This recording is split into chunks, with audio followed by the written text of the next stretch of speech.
Bonjour, bonjour, bien-aimés frères et sœurs. Nous sommes au 5e dimanche du temps de carême. Bon dimanche à tous.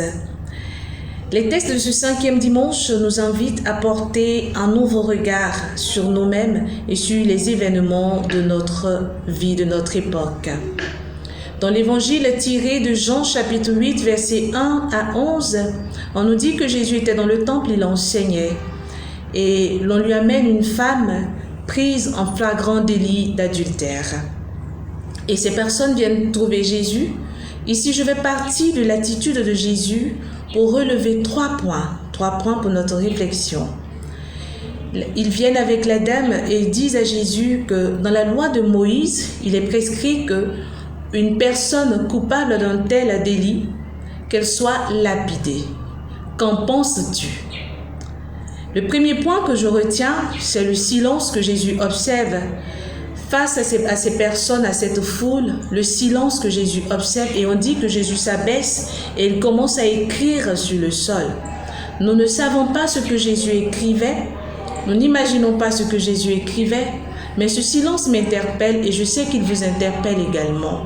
Ce silence comme pour nous dire que nous devons réfléchir avant de porter des personnes vraiment à l'humiliation publique, avant de porter des accusations des fois qui pourraient nous emmener à perdre des personnes ou pourraient emmener des personnes même à se suicider, à mettre fin à leur vie.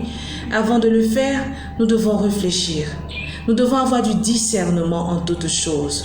Et je reste convaincue que Jésus a baissé. Il pensait également à la réponse qu'il allait leur donner. Il pensait également au sort de cette femme face au durcissement du cœur de cette foule, de ces personnes-là qui l'ont prise vraiment en flagrant délit d'adultère. C'est le premier point, le silence.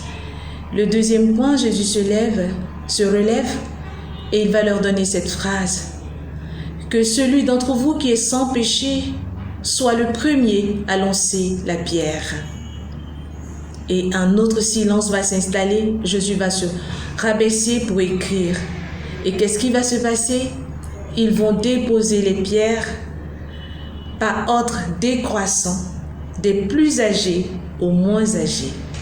Vous savez, frères et sœurs, à chaque fois que je lis ce texte, je me pose la question, est-ce que les plus âgés étaient plus coupables ou remplis de péché que les moins âgés?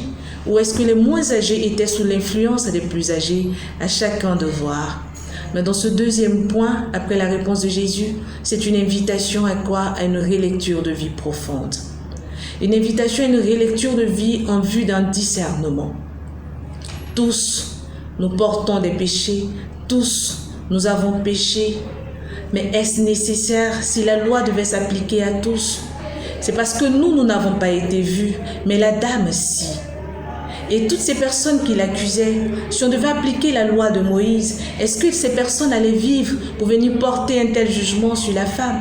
Il nous invite à avoir un regard différent face à nos différentes expériences, face à nos différents péchés, face à nos différentes fautes, de porter un regard miséricordieux, d'avoir un regard différent, une vision nouvelle de l'autre, de nous-mêmes et des événements qui se passent autour de nous.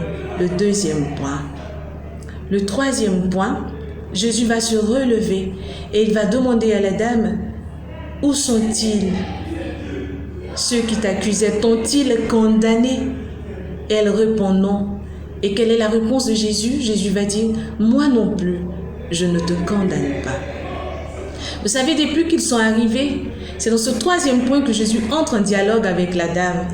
Jésus l'accueille et lui accorde sa miséricorde, c'est merveilleux.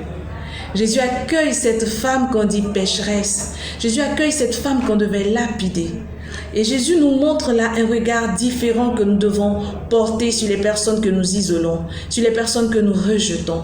Et Jésus lui accorde sa miséricorde, comme pour nous montrer le chemin à suivre, nous montrer ce que nous devons faire. Et Jésus va plus loin en disant à la femme, va et ne pêche plus.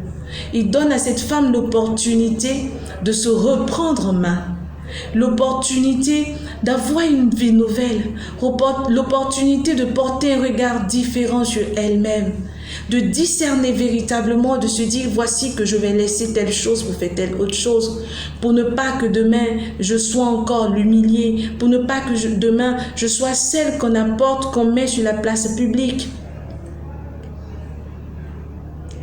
Qu'est-ce que nous faisons?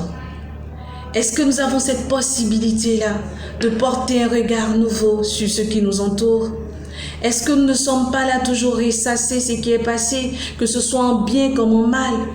Et nous allons dans la première lecture où Dieu va dire, ne songez plus aux choses qui sont passées. Voici que je fais toutes choses nouvelles. Voici que je fais une nouvelle chose.